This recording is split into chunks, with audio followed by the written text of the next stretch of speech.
यस्तो हातले धकेल्ने, पिट्ला जस्तो गर्ने, गाली गर्ने, तँ उता गएर बस भनेको यस्तो धकेल्यो कि होइन। त्यही भएर यार हाम्रो आफ्नो देश छोडेर अरूको देशमा आउँदाखेरि यसरी होइन अरूले डिसरेस्पेक्ट गर्दाखेरि, अरूले हेप्दाखेरि यस्तो चित्त दुख्छ यार। केही गरौँ बरु सानै व्यवसाय होस् होइन, सानै काम होस्, सानै जागिर होस्, बरु आफ्नै देशमा गर्न पायो भने कति राम्रो हुन्थ्यो होला, इज्जतले बस्न पाउँथ्यो नि त होइन। आज चाहिँ साह्रै दुःख लागेको छ क्या, किन अरूको देशमा आयो होला जस्तो लाग्छ। आज म बिहान ड्युटीमा आउँदै गर्दा गाडीमा यहाँको गाडी ड्राइभरले होइन एकजना बुढो मान्छेलाई, त्यो यहाँको मान्छे होइन, यो देशको मान्छे होइन, त्यो बङ्गलादेशी मान्छे थियो, तर यहाँ बसेको धेरै वर्ष भयो होला बिचरा, लगभग 60 वर्षको मान्छे थियो। लगभग त्यस्तो 60 वर्षको बुढो मान्छेलाई त्यो पैसा, अब हाम्रो नेपालमा जस्तो गाडीमा अब पैसा माग्ने क्यास दिने सिस्टम यहाँ हुँदैन। यहाँ त कि ब्याङ्क कार्डले तिर्ने हो कि यहाँको आइसी भन्ने हुन्छ होइन, हाम्रो नेपालको राष्ट्रिय परिचयपत्र जस्तो कि त्यसैले तिर्ने हो कि होइन भने एउटा टचिनको कार्ड जस्तै ई वालेटको कार्ड जस्तो हुन्छ क्या, हाम्रो एटिएम कार्ड जस्तो हुन्छ, त्यहाँबाट तिर्ने हो। अनि बिचरा उनीहरू चाहिँ के भएको रहेछ भने दुईजना आएको रहेछ बाउ छोरा, अनि छोरा चाहिँ अलिक सानै थियो, मेरो विचारमा 11-12 वर्षको होला बिचरा। अनि बुढो मान्छे त्यस्तो छ, दुईजना आएको रहेछ। अनि दुईजनामा उसले ड्राइभरलाई भनेको रहन्छ एकचोटि कार्ड टच गर्यो, अनि अर्कोचोटि त तुरुन्तै लाग्दैन। अनि ड्राइभर यस्तो रिसायो कि त्यतिखेर गाडीमा फुल मान्छे थियो कि प्याक थियो कि, फेरि ड्राइभर यस्तो रिसायो, म भन्नु पर्दैन अघि नै दुईजना भनेर तँ उता गएर बस भनेको यस्तो धकेल्यो कि होइन। त्यस्तो बुढो मान्छेले बिचरा होइन।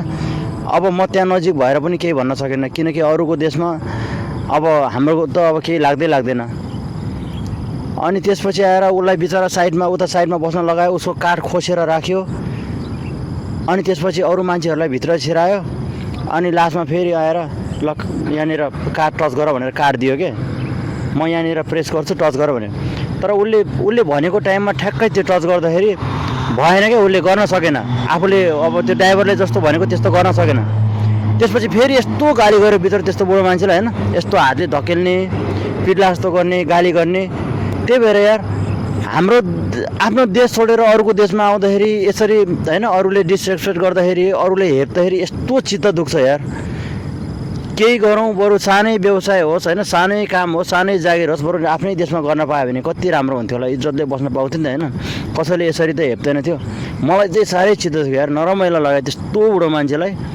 अनि पछि अर्कै मान्छेले उसको कार्ड लगाइदियो त्यो बुढो मान्छेलाई।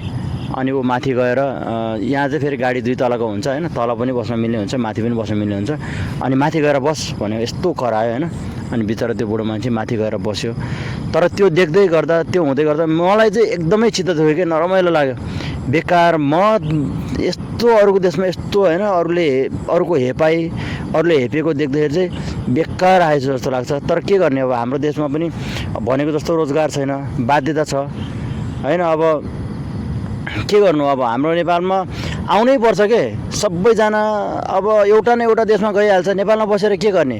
हाम्रो नेपालमा स्यालेरी नै थोरै छ, काम त नपाइने होइन, काम पाइन्छ नि। त्यो कामबाट कमाएको पैसाले के मात्रै गर्ने के, परिवार पाल्न धाउधौ छ। काठमाडौँमा रुम लिएर बस्ने मान्छेहरूलाई त एकदम गाह्रो छ, जसको बच्चाहरू छ काठमाडौँमा पढिरहेछ बोर्डिङमा होइन, प्राइभेट स्कुलमा पढिरहेछ, यस्तो गाह्रो छ। तर के गर्ने त, अनि बाध्यता हुन्छ, आउनै पर्यो। तर यो यस्तो हेपा देख्दाखेरि, यस्तो पेला देख्दाखेरि होइन एकदमै चित्त दुख्ने के। आफूलाई गरेको किन नहोस् न, आफूलाई नगरेको भए पनि एकदमै चित्त दुख्ने के। ल साथीहरू, आज भएको चाहिँ यही हो। म ड्युटीमा आउँदाखेरि बिहानको कुरा हो। अहिले चाहिँ यतिखेर अब बिहान यहाँ लगभग 7:30 हुँदैछ।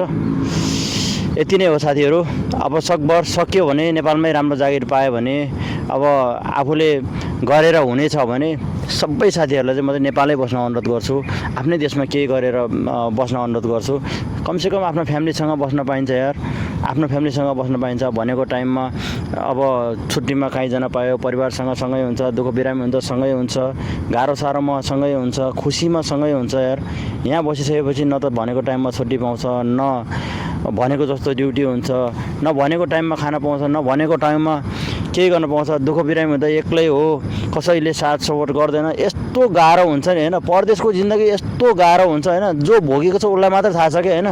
रुममा मान्छेहरू कसरी बसेको हुन्छ होइन, एउटै रुममा कतिजना मान्छे तल माथि गरेर सुतेको हुन्छ, भुइँमा लम्पचार परेर यत्तिकै एउटा बेड ओछ्याएर होइन एउटा तन्ना ओछ्याएर भुइँमा सुतिरहेको हुन्छ। म आफैले पनि भोगेको कुरा हो, फेरि म आफैले पनि भोगेको कुरा, दुःख गरेको छैन हामीले होइन। युरोप बस्ने मान्छेले केही बढी पैसा कमायो होला होइन।